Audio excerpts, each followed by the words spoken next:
What is going on YouTube? If you are new to this channel, then welcome.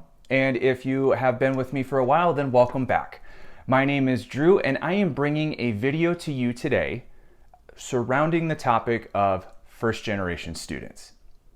So the original definition of a first generation student is having neither parent complete a 4-year college degree. This has changed over time. Some schools see it very differently. So for example, if you had one or both parents complete some college education, maybe they went for a few semesters but did not achieve a degree, or if you had one or more parents go to a community college and earn an associate degree, then you may not be considered a first generation student with either of those scenarios. So what's the story with being a first generation student? Well, so according to the Center for First Generation Success, you have about 50% of all college students being labeled as first generation.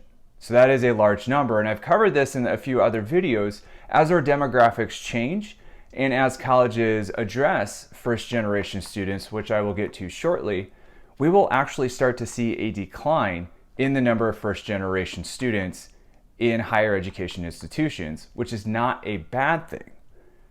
However, what is concerning at the moment is graduation rates of first generation students are incredibly low, and they are far lower than the graduation rates of non-first generation students.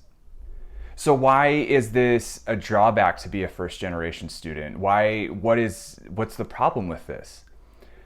Well, so what it is if you are going to college and neither of your parents have ever been to college or ever finished college, then they don't really have the knowledge of the college environment or understanding of the process to be able to pass that down to you.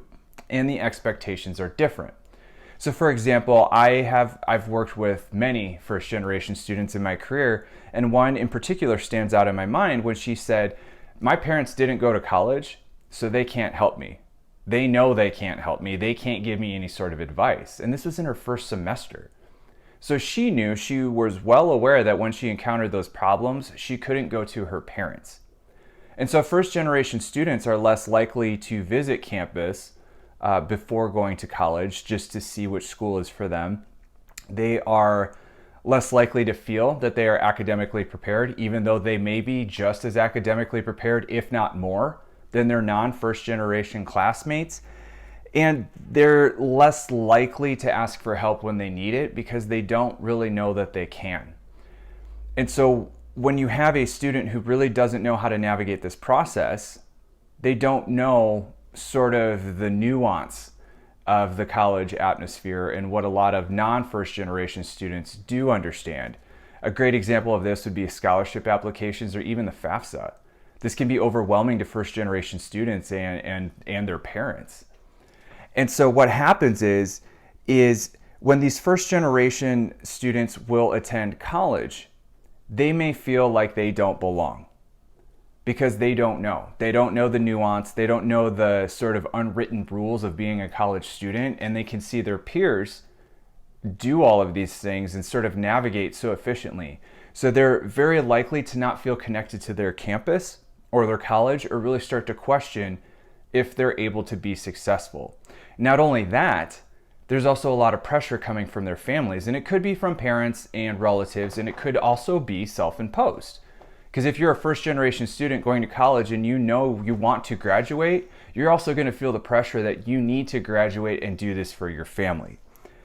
And what comes along with this too is not only not asking for help and being less confident, it's also questioning your own decisions. So whereas non-first generation students can move forward with confidence and understand that they're making mistakes and accepting those mistakes and learning from them, first generation students feel like there is a lot more at risk. And so they're more likely to play it safe and maybe kind of take those baby steps, which could really be self-sabotaging in a way if they're not really trying to pursue the college experience that they want. So what are the positives? Well, this is a good thing because, like I had said, in another book another video where I reviewed the book Demographics and the Demand for Higher Education, and also the Agile College, both written by Nathan Graw, they were looking at, if we are creating all of these programs and resources to address first generation students, when they go on to graduate and as they get older and start having children, then those children will not be considered first generation students. And that's how we will start to see a decline in our first generation population. However, stepping back, the problem is getting our current first generation students to graduate and get them out the door. A lot of students don't even make it that far. So a lot of institutions have created a lot of programs and resources that are geared specifically to first generation students. One of them in particular is TRIO, which is grant funded. It is very common among a lot of institutions. And there will be similar programs to that. There will be similar staff positions or faculty mentors that are assigned to first generation students solely for the purpose of providing that guidance and having the conversations of, when you don't know, you can ask me those questions and I will help you find the answers or get you the access to the resources that you need. Some of the more common programs that are available are summer bridge programs. And that's where students will move onto campus and they will go through full days of programming and classes a few weeks before everyone else comes back to campus to sort of get them a head start of what it means to be a college student, get them familiar with the campus, their classrooms, the resources, and when they encounter those inevitable problems, how to find the help and how to ask for the help when they need it. There are a few other resources that are very specific to the institutions themselves, which can help, including specific first generation scholarships. So it is out there, the help is out there. It's just trying to connect the student to those resources and really helping the student understand you can do this and you are just as capable as your non-first generation peers. So if I had 3 pieces of advice for you as a first generation student, it doesn't mean you can't succeed. Because you're a first generation student, it really means nothing other than the fact that you may not understand how to navigate the college atmosphere. And I know that sounds like an oversimplification, and I'm not trying to water down what it means to be a first generation student, but I'm trying to be direct in a sense that you are here just like every other student, and every other student is going to have the same and slightly different problems, but those problems may not be problems to you. And again, you are just as capable and you have those resources. The second piece of advice that I would give you is ask for help when you need it. I've said so many times throughout this video that the help is there and the people are there who want to help. And asking for help is very difficult, whether you're first generation or not.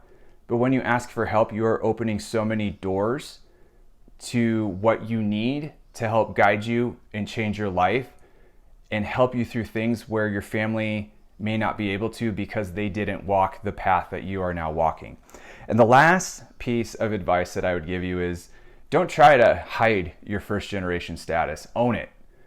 There are students who really don't want that attention drawn to them, and then there are students that are saying, hey, I'm first generation. Like the one who talked to me and said, my parents don't know how to help me and they don't know how to guide me. Own it, because you're doing something fantastic for yourself and for your family, and you are just as capable. And so it's in a very exciting time for you and your family, and there's so much help for you. So I hope this video was useful. I hope it kind of made some things clear and painted a better picture of what first generation means and what it looks like. And if I missed something, as always, let me know in the comments down below. And don't forget to hit the like button. Don't forget to subscribe. And I will catch you in the next one.